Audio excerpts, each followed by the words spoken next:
What's up, guys? Mason the Brock Henderson here, and this is Arrow Season 7, Episode 19, Spartan. So, not too bad. I do like still where this season is going, facing off against the Ninth Circle. Although, I feel like we're not going to be seeing them face off against the entirety of the Ninth Circle, just like this one little faction of it that's run by Emiko. So, I do think in that sense it's probably not going to be as epic as it sounds, when you say it. But for the most part, this is pretty good episode as far as like we see they steal Archer, we see them having to deal with that fact, trying to get this biological weapon using Archer, seeing Felicity make the decision to destroy it and say, you know what, we're not going to make it, which means probably this. I forget the girl's name, but the one that was part of that hacking group that Felicity joined for a while that's been helping her. She's probably the one that officially remakes Archer and probably sells it to whoever the highest bidder was, and that's what causes the future to happen. So all in all, it's not really a bad setup, but also kind of lost my interest a little bit because I don't know. I saw it more as like a chance to see how Archer slowly started getting corrupted instead of let's just destroy it, and then this girl's like looking at the route that she managed to save and clearly a look on her face like, ooh, I could make some money off of this. So it's like, oh, well, that's how it happens then. Whoop-de-doo. So I don't know. I'm a little disappointed they did that. Also, a little disappointed that we killed off Dante because he was a pretty intimidating villain. Like, he handled Oliver pretty easily that first time, and it seemed like he was able to block pretty much every weapon thrown at him. Like, he was a good fighter. And I thought it was going to be interesting to see Oliver, have to take him on because it seemed like it was going to be a pretty difficult challenge for Oliver. And most of the time when it comes to fights, most people are not a difficult challenge for Oliver. Like even Emiko, who is a very good fighter, we see Oliver's still better than she is. So seeing that she's now going to be the main villain and not Dante is disappointing for me. Because Dante was actually going to be a challenge. Emiko, I don't think is going to be much of a challenge. So I guess in the one sense you could say, well, Oliver did manage to get the upper hand in that sense because he convinced Emiko Dante is the one who killed her mom, and so now she's killing him to get him out of the picture. So now it's going to be easier for Team Arrow to stop the Ninth Circle, whereas before I think it was going to be very, very difficult without Emiko's help. So it's weird, like, in her own way, she is kind of helping the team by killing off Dante. Like, even though she thinks, oh, well, I'm just doing this because he's the one who killed my mother, but then I'm going to stop Team Arrow. It's like, well, without his help, you might find it a little bit more difficult, even with all your resources.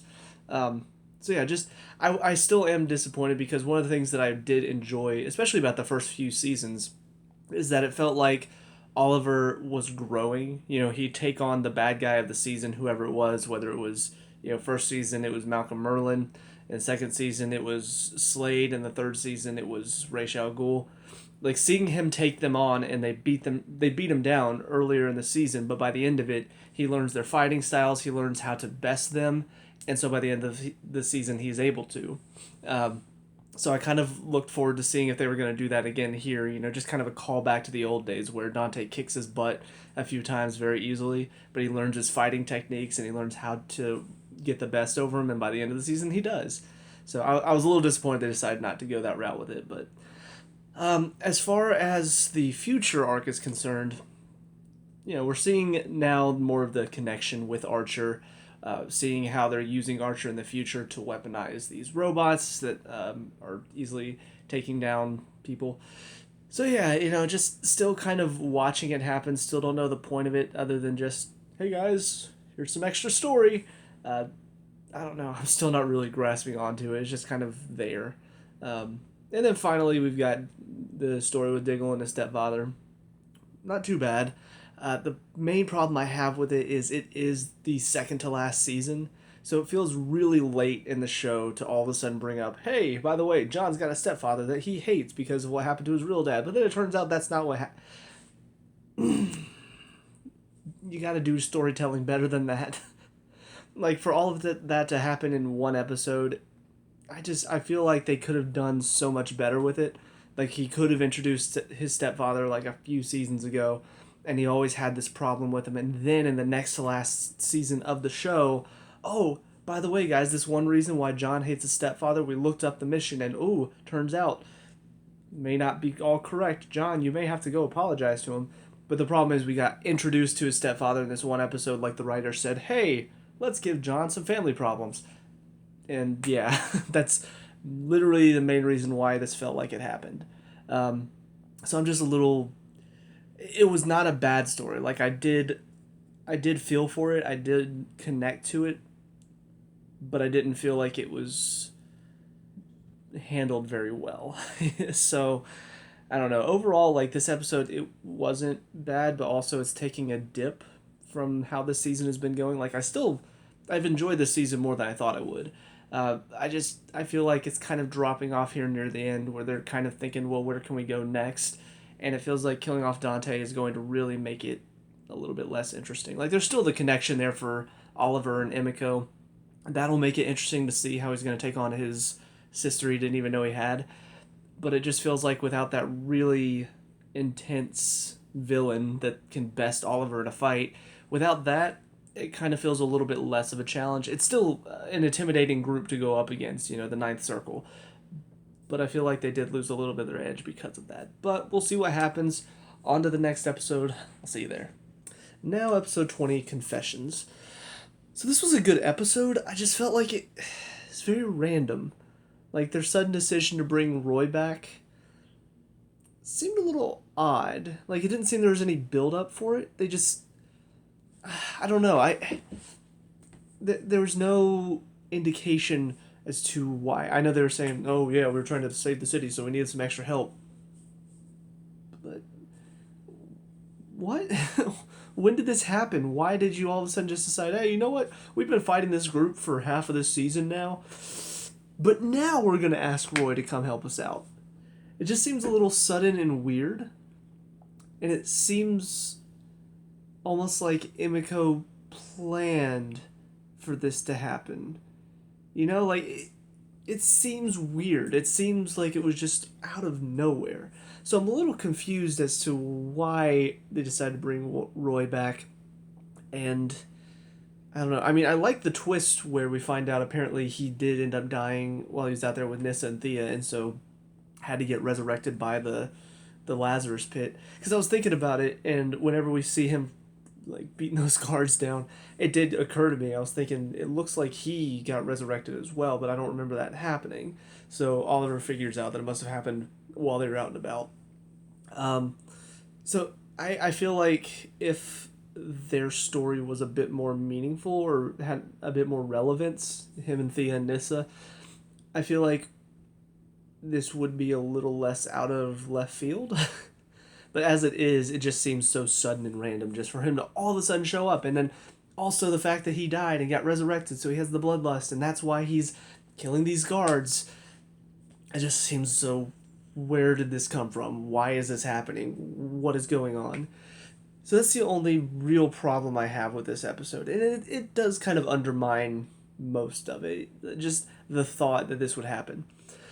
But aside from that, I like how it was set up. I like the fact that the team gets interviewed one by one. And I was thinking to myself, okay, so clearly they're setting this up in a way to kind of subvert our expectations. So I was just sitting there thinking, so what is this all leading to? Who's going to be the one at the end? Because clearly something else is going on here that we're unsure of yet. So whenever Oliver at the end said that he saw Emiko standing over the bodies, all I could think was, that can't be it. That can't be. That's too obvious. That's too duh. There'd be no way to set it up like this. There's got to be something else going on. And then the sergeant guy was talking to Dinah and said something else is going on here. And I'm thinking, okay, so there is something else going on. But then all of a sudden Dinah shows up at the bunker and starts telling them how great liars they are. And I'm thinking, oh, they all set this up together. And so I liked getting to see at the end how everything actually played out. The fact that Dinah was there. And then, of course, seeing Roy go through that. Honestly, it was kind of sad. Just to see him at the end, like, he looked terrified of himself. It hit me. I was like, man, I feel bad for him. Like, he looks like a scared puppy who just realized he did something awful. So, yeah, a very interesting setup there. We're going into the last two episodes right now. Oliver trapped in a building that collapsed, which you couldn't tell if the building collapsed or just the room he was in. But Emiko set all of it up. She managed to wipe the what's it called, the cameras. So she actually is the one that has the footage of Roy killing the guards that she's apparently sent now to the sergeant. So they're gonna get in trouble for what Roy did. Um, and then of course Oliver's trapped in there. If that's the only room that blew up, then it's just Oliver. But the whole building kind of collapsed, and everybody's trapped. But yeah, I mean, it's a good setup for the final two episodes. We see Emiko is out to destroy the Queen legacy, which I know that she probably means more than just breaking up Team Arrow, but it feels like that's all she's really talking about right now is just destroying Team Arrow and pretty much breaking them apart, making vigilantes outlawed because of what Roy did. And I don't know, it feels a little. It doesn't really feel like very end gamey. It feels more like it would be better if she could frame Oliver for some crime and make it seem like he's truly done something awful. That would be the main way to destroy his legacy. So, I don't know. I'll be curious to find out what her ultimate plan is, how she plans to destroy the Queen legacy. But it was interesting for Oliver to find out about the fact that she knew about the bomb on the Queen's Gambit. So, yeah, I mean, overall, pretty good two episodes. A little bit of a downturn compared to most of the season, but overall, it's still good, still enjoyable. So, yeah, I'm excited to see how the last two episodes play out. So, with that being said, let me know what you guys think down in the comment section below. What were your thoughts on these two episodes? Let me know. We can talk about and discuss all the good stuff. Leave a like and subscribe, future Arrow reviews, and I'll see you guys in the next one. Peace out.